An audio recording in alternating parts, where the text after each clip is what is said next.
Previous year के PYQ questions की series में आपका सभी का स्वागत है। तो यह चालू हो रही है तीसरी सीरीज जिसमें हम बात करेंगे प्रपीड़न को भारतीय संविधान अधिनियम 1872 धारा खालिस्तान में परिभाषित किया गया है। धारा 15, इसका आंसर है राइट डी। अगला है खान गुल बनाम लखा सिंह वाद संबंधित है। यह जो वाद संबंधित है वह वन स्थापना से रिलेटेड है। पुनर्स्थापना राइट आंसर ए। अगला है विनिर्दिष्ट अनुतोष अधिनियम की धारा आधार है। तो यह जो आधार है वह बताया गया है साम्य विधि, option C, law of equity.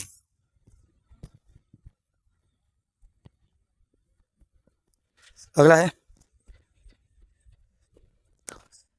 The agreement which is not enforceable legally is called.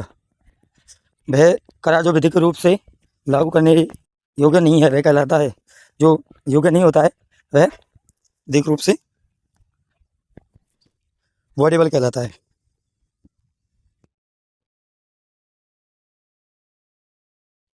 अगला है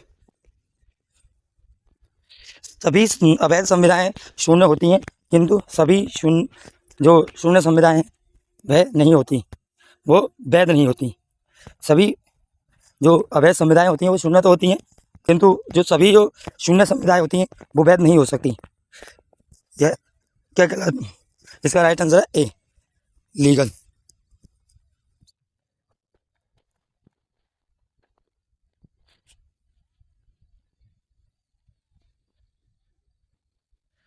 अगला है निम्नलिखित में से कौन सा घटक संविदा करने के लिए आवश्यक नहीं है?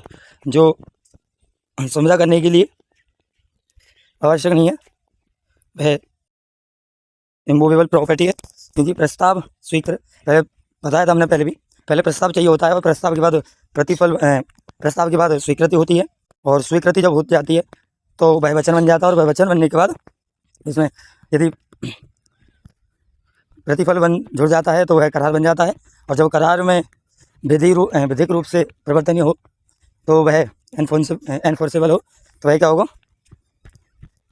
वह संविदा बनती है तब। तो इसके लिए अचल संपत्ति का कोई भी नाम नहीं है, तो आंसर है इसका ऑप्शन डी।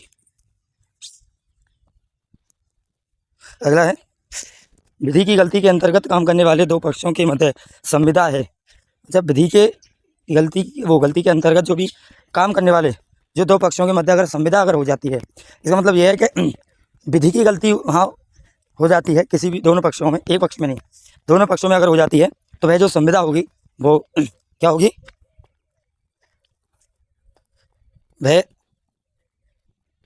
तो बिक्री के बाद अगर विक्रेता द्वारा जो माल के कब्जे में गिरवी रखना है, अब देखिए ये कहता है कि भाई बिक्री का यदि बात बिक्री कर देता है विक्रेता, तो फिर भी है अगर माल को अपने कब्जे में केवल गिरवी के रूप में रखता है तो ऐसे अगर कोई भी संविदा करता है व्यक्ति तो वह वैध मानी जाएगी।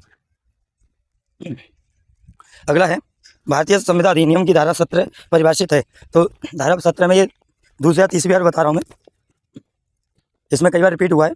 तो धारा 17 किसमें है? फ्रॉड, कपट।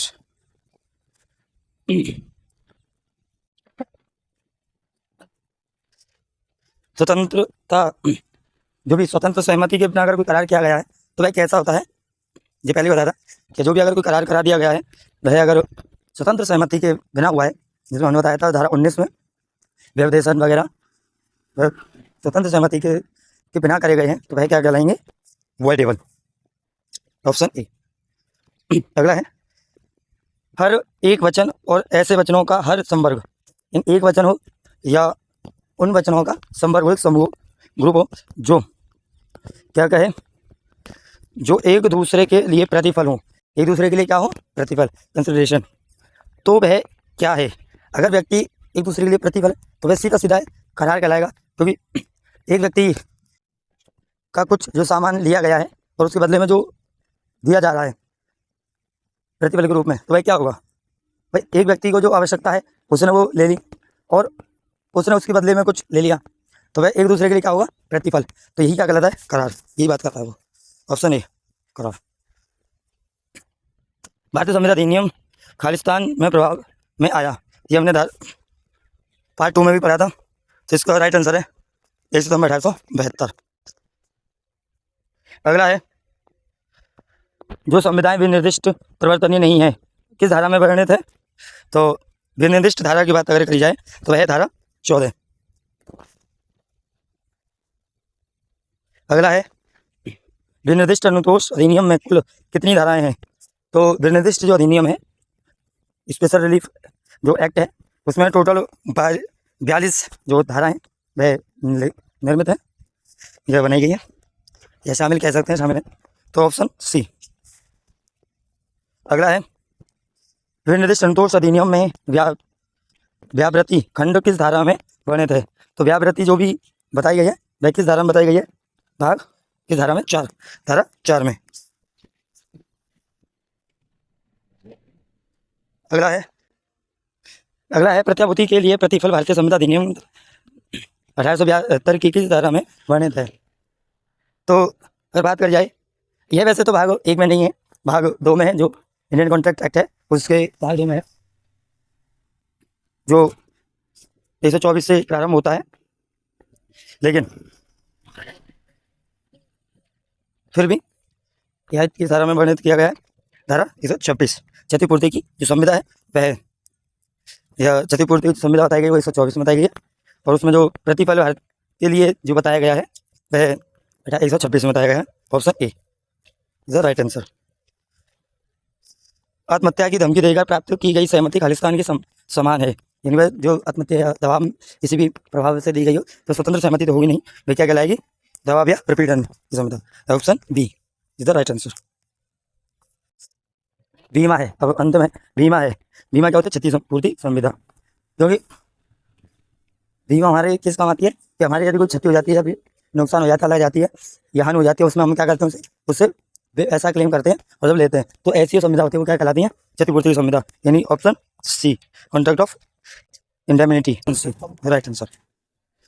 आज की बस इतना ही। बने रहिए भैया को नॉलेज मास्टर यूट्यूब चैनल के साथ। धन्यवाद।